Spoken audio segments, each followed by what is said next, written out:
ఏపీలో కలెక్టరేట్ల దగ్గర ఉద్రిక్త పరిస్థితులు నెలకొన్నాయి. వేతనాలు పెంచాలంటూ కలెక్టరేట్లను ముట్టడించారు అంగన్వాడీలను పోలీసులు అడ్డుకున్నారు. అంగన్వాడీలు పోలీసులకు మధ్య తోపులాట జరిగింది. పలువురు అంగన్వాడీలను పోలీసులు అరెస్టు చేశారు.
ఏపీలో కలెక్టరేట్ల దగ్గర ఉద్రిక్త పరిస్థితులు నెలకొన్నాయి. వేతనాలు పెంచాలంటూ కలెక్టరేట్లను ముట్టడించారు అంగన్వాడీలను పోలీసులు అడ్డుకున్నారు. ఈ నేపథ్యంలో అంగన్వాడీలు పోలీసులకు మధ్య తోపులాట జరిగింది. పలువురు అంగన్వాడీలను పోలీసులు అరెస్టు చేశారు.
ఏపీలో కలెక్టరేట్ల దగ్గర ఉద్రిక్త పరిస్థితులు నెలకొన్నాయి. వేతనాలు పెంచాలంటూ కలెక్టరేట్లను ముట్టడించారు అంగన్వాడీలు. ఈ నేపథ్యంలో అంగన్వాడీలను పోలీసులు అడ్డుకున్నారు. ఇదే విషయానికి సంబంధించి మరింత సమాచారం నెల్లూరు నుంచి మా ప్రతినిధి విద్యాసాగర్ లైవ్లో అందిస్తారు. విద్యాసాగర్, చెప్పండి, గత కొన్ని రోజులుగా ఏపీలో అంగన్వాడీలు అయితే సమ్మె చేస్తున్నారో, అయితే ఈ రోజైతే కలెక్టరేట్లను కూడా ముట్టడించే పరిస్థితి అయితే నెలకొన్నట్టు తెలుస్తుంది. ప్రస్తుతం అక్కడ సిచ్యువేషన్ ఎలా ఉంది? గత 7 రోజులుగా అంగన్వాడీ కార్యకర్తలు తమ డిమాండ్లు నెరవేర్చాలని ఇప్పటికే అల్టిమేటం జారీ చేయడం, 23 రోజులుగా ఉద్యమం కూడా చేస్తున్నారు. ఈ నేపథ్యంలో ప్రభుత్వం కూడా 5వ తేదీ డెడ్ లైన్ విధించి మరో 5వ తేదీ లోపుగా ఎవరైతే ఉద్యోగాలు చేరారో వాళ్ళందరూ కూడా జరిగింది. ఈ నేపథ్యంలో ఈ రోజు రాష్ట్ర వ్యాప్తంగా కలెక్టరేట్ ముట్టడికి పిలుపునిచ్చారు అంగన్వాడీ. వీరికి సంఘీభావంగా సిఐటి నాయకులు అలాగే సిపిఎం సిపిఐ నాయకులు కూడా అందరూ కూడా సంఘీభావం తెలపడం జరిగింది. ఈ రోజు నెల్లూరులోని ఏబిఎం కాంపౌండ్ చర్చి నుంచి నెల్లూరు కలెక్టరేట్ వరకు వేలాది మందిగా కార్యకర్తలందరూ కూడా అంగన్వాడీ కార్యకర్తలు ఉద్యోగులందరూ కూడా ఇక్కడ రావడం జరిగింది. వీరందరినీ కూడా కలెక్టరేట్ లోకి వెళ్ళనీయకుండా పోలీసులు భారీగా బందోబస్తు ఏర్పడడం జరిగింది. 2 అంచెలుగా బందోబస్తులు ఏర్పాటు చేసి బారికేడ్లంతా ఏర్పాటు చేసి ఎక్కడెక్కడ వీరందరినీ కూడా కలెక్టరేట్ లోపలికి వెళ్లకుండా అడ్డుకోవడం జరిగింది. ఈ నేపథ్యంలో వీరందరూ కూడా సాయంకాలం 5 గంటల వరకు తాము సమ్మె విరమించే ప్రసక్తే లేదని, అలాగే ప్రభుత్వం ఏదైతే డెడ్ లైన్ విధించిందో 5వ తేదీ వరకు ఆ డెడ్ లైన్ కి మేము ఎక్కడ కూడా జంకపోదు. ఏదైతే న్యాయసమ్మతంగా మా డిమాండ్లు అయితే ఉన్న 26,000 జీతం, అలాగే పెన్షన్, అలాగే ఇతర ప్రధాన డిమాండ్లు నెరవేర్చే వరకు సమ్మెలో నుంచి బయట వచ్చే ప్రసక్తే లేదని చెప్పి వీరందరూ కూడా ముక్తకంఠంతో చెప్తున్నారు. ముఖ్యంగా చూసుకుంటే ప్రభుత్వం విధించిన డెడ్ లైన్ 2 రోజుల లోపల వీరందరూ కూడా విరమిస్తారా లేకుంటే సమ్మె కొనసాగిస్తారా తీవ్ర చర్చ అయితే జరుగుతుంది. ఈ నేపథ్యంలో వీరందరూ కూడా ముక్తకంఠంతో ఒకటే చెప్తున్నారు. ఎట్టి పరిస్థితుల్లో ప్రభుత్వం దిగొచ్చి తమ డిమాండ్లు పూర్తిగా నెరవేర్చే వరకు తాము ఎక్కడ కూడా రాజీ పడే ప్రసక్తే లేదని, ఈ ఉద్యమాన్ని కూడా ఇలాగే కొనసాగిస్తామని ఈ రోజు కలెక్టర్ ముట్టడి పిలుపులో భాగంగానే కూర్చున్న వీళ్ళందరూ కూడా మన వీడియోస్ లో కూడా చూడొచ్చు. సుమారుగా ఒక 2-3 మందిగా వచ్చారు. వీళ్ళందరూ కూడా ముఖ్యంగా కొందరిని ప్రభుత్వం రాకుండా అలాగే పోలీసులు చాలా అడ్డుకోవడం జరిగింది. ఎంత మందిని అడ్డుకున్నా కూడా ఇప్పటికే కొన్ని వేల మంది ఇక్కడికి చేరుకోవడం జరిగింది. వీరందరూ కూడా రోడ్ల మీద కూర్చొని తమ డిమాండ్ నెరవేరే వరకు 5వ తేదీ డెడ్ లైన్ ప్రభుత్వం విధించడం కాదు, మే 4వ తేదీ వరకు ప్రభుత్వానికి డెడ్ లైన్ విధిస్తున్నాం. మా సమ్మతమైన కోరికలు నెరవేర్చుకుంటే ఉద్యమాన్ని మరింత తీవ్రతరం చేస్తాం. జగన్మోహన్ రెడ్డి పాదయాత్ర సందర్భంగా ఏదైతే చెప్పారో కొత్త రాష్ట్రాల్లో ఉన్నదానికంటే ఎక్కువ ఇస్తాం జీతం, అలాగే మరికొన్ని డిమాండ్ చెప్పారు, అవన్నీ కూడా నెరవేర్చలేదు. ముఖ్యంగా చూసుకుంటే ప్రభుత్వ ఉద్యోగులుగా తమను పరిగణించడం లేదు, అలాగే ప్రభుత్వం ఇచ్చే ఏ పథకాలను కూడా తమకు వర్తించడం లేదు. కాబట్టి మేము ప్రభుత్వ ఉద్యోగమా లేకుంటే అవుట్ సోర్స్ ఉద్యోగులు అని చెప్పి మాకే తెలియకుండా ఉంది. కాబట్టి ఎట్టి పరిస్థితుల్లో కూడా మా డిమాండ్ నెరవేరే వరకు మేమైతే సమ్మె ఇక్కడ నుంచి సమ్మె కొనసాగిస్తాం తప్ప 5వ తేదీ ప్రభుత్వానికి డెడ్ లైన్ ఏం పర్వాలేదు, వీటన్నిటి కూడా మేము ఎక్కడ కూడా రాజీ పడే ప్రసక్తే లేదని చెప్పి చెప్తారు. ముఖ్యంగా మన వీడియోస్ తీసుకుంటే కూడా పోలీసులు కూడా భారీగా బ్యారికేడ్లన్నీ కూడా పెట్టి బందోబస్తు అయితే ఏర్పాటు జరిగింది. మీరు ఎవరిని కూడా కలెక్టర్ని కలిసే అవకాశం లేదు. వీళ్ళు సమ్మె 5 గంటల వరకు కొనసాగిస్తామని చెప్పి ఇక్కడ అందరూ కూడా ముక్తకడం చెప్తున్న పరిస్థితి. సో దీంతో ఇక్కడ అంతా కూడా తీవ్ర ఉద్రిక్త పరిస్థితి నెలకొంది. ఏదైనా అవాంఛనీయ సంఘటనలు జరగకుండా ముందుగానే పోలీసులు భారీగా బందోబస్తు ఏర్పాటు చేయడం, ఏదైనా సంబంధించిన కొందరు నాయకులు ఉంటారు. వీళ్ళందరూ కూడా చర్చలు జరగాల్సింది కూడా అమరావతిలోని చర్చలు జరగాల్సి ఉంటుంది. సో వీళ్ళందరూ కూడా కేవలం ఒక రిప్రజెంటేషన్ అయితే ఇక్కడ ఇవ్వగలరు, కానీ ఇక్కడ ఎవరు కూడా అధికారులు వచ్చి వీళ్ళతో స్పందించి మాట్లాడే పరిస్థితి లేదు. ఇప్పటికైతే ఎవరు కూడా వీళ్ళని సంప్రదించిన పరిస్థితి లేదు. ఎందుకంటే ఏదైనా చర్చలు జరిగితే చర్చలు సహమత అవన్నీ కూడా అమరావతిలో అక్కడ ఆ స్థాయి నుంచి ఉంటాయి. కాబట్టి ప్రభుత్వానికి అలాగే ఇప్పుడు ఎవరైతే ఉద్యమాలు చేస్తున్నా వీళ్ళ కొంతమంది రిప్రజెంటేషన్ పెట్టుకుని కొంత నాయకులుగా వీరంతా కూడా అక్కడ చర్చలు చేస్తున్నారు. కాబట్టి ఇక్కడ వెళ్ళే అవకాశం లేదు. కాబట్టి సో ప్రస్తుతానికి ఎవరు కూడా ఇక్కడ సంప్రదించిన అవకాశం లేదు. సో మొత్తం మీద చూసుకో ఇప్పటికే 4 దఫాలు 5 దఫాలుగా ప్రభుత్వం అయితే జరిగాయి. ఈ చర్చలు కూడా 80% ప్రభుత్వం మేమంతా కూడా అంగన్వాడీ కార్యకర్తలు ఇచ్చిన ఏదైతే డిమాండ్ ఉన్న వాటి 80% వరకు మేము నెరవేర్చాం. ముఖ్యంగా చూసుకుంటే వాళ్ళ 45 నుంచి 50 సంవత్సరాల వయో పరిమితి, అలాగే 62 సంవత్సరాల వయో పరిమితి ఇవన్నీ కూడా 60 నుంచి 80% పూర్తి చేశాం. సో మిగతా కూడా వీరైతే డిమాండ్లు ఉంచారు అవన్నీ కూడా పరిశీలిస్తామని ప్రభుత్వం చెప్తుంది. కాబట్టి ఇక్కడ వీళ్ళు ఏ అధికారి కూడా అక్కడ అవకాశం లేదు. ఏదన్నా కూడా నేరుగా ప్రభుత్వం నుంచి అక్కడ ఏదైతే వీళ్ళ సంఘాలకు సంబంధించిన నాయకులు ఉన్నారో వాళ్ళ చర్చలు అక్కడ జరపాలి. చర్చలు అక్కడ సఫలమైతే వీరంతా కూడా ఇక్కడ నుంచి సమ్మె విరమిస్తారు కాబట్టి ఇక్కడ ప్రస్తుతానికి వీరంతా కూడా సాయంకాలం 5 గంటల వరకు ఇక్కడ నుంచి లేచే ప్రసక్తే లేదని చెప్పి ఇక్కడ కూర్చున్నారు. వీళ్ళకి సంఘీభావంగా సిఐటి నాయకులు భారీ ఎత్తున కూడా ఇక్కడ చేరుకుని సమ్మె అయితే నిరవధికంగా కొనసాగిస్తున్నారు. ఓకే విద్యాసాగర్, అయితే ప్రస్తుతం అక్కడ ఉన్న అంగన్వాడీలు ఏమంటున్నారు, వారు ఏం డిమాండ్ చేస్తున్నారు అసలు? వాళ్ళతో అడిగి కూడా మాట్లాడించే ప్రయత్నం చేద్దాం. అంగన్వాడీ అంతా కూడా ఒకటే మాట చెప్తున్న వాళ్ళందరూ తమ డిమాండ్లు నెరవేరే వరకు ఇక్కడ నుంచి కదిలేదు లేదు, ఇక్కడ నుంచి ఖచ్చితంగా మా డిమాండ్లు పూర్తిగా నెరవేర్చిన తర్వాతే మేము సమ్మె విరుస్తున్నాం. వాళ్ళడిగి తెలుసుకున్నాం, చెప్పండి మా అసలు మీ సమ్మెని ఎలా ముందుకు తీసుకెళ్తారు? అంతా మిమ్మల్ని అడ్డుకున్నారు, ప్రభుత్వం నుంచి మీకు ఏమన్నా అష్యూరెన్స్ వస్తుందా? మీ సమ్మె ఎంతవరకు కొనసాగిస్తారు?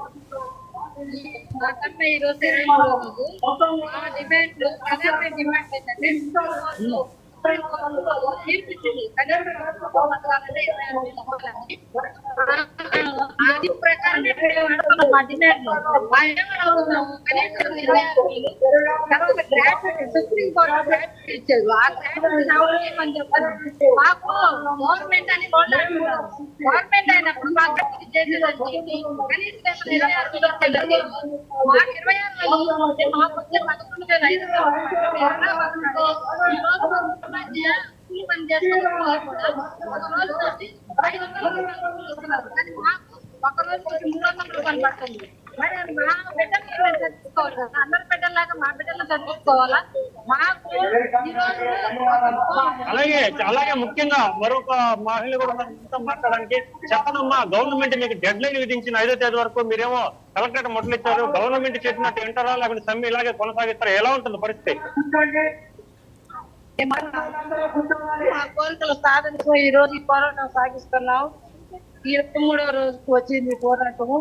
గవర్నమెంట్ చెప్పినట్టుగా మా కోరికలు తీర్చేద్దాము, మా సమ్మెని ఇంకా ఉధృతం ప్రజల కోసం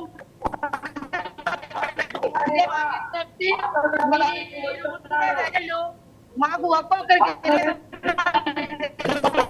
కాబట్టి తాము సమ్మె విరమించే ప్రసక్తే లేదని సమ్మెను ఇలాగే కొనసాగిస్తామని చెప్పి ఇక్కడ అందరూ కూడా ఒక్కగంటతో తెలుపుతున్న పరిస్థితి ఉంది. వీళ్ళందరూ కూడా ప్రభుత్వం ఇచ్చే డెడ్ లైన్ మేము పట్టించుకోము, మా న్యాయపరమైన డిమాండ్లు తీర్చే వరకు కూడా రేపు నుంచి కదలమని చెప్పి చెప్తున్న పరిస్థితి.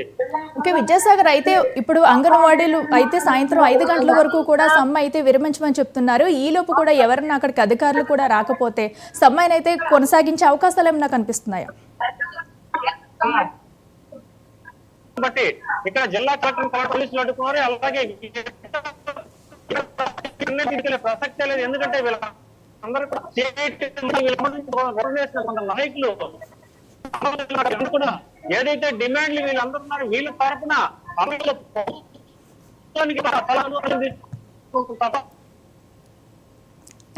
Right Vidyasagar, thank you.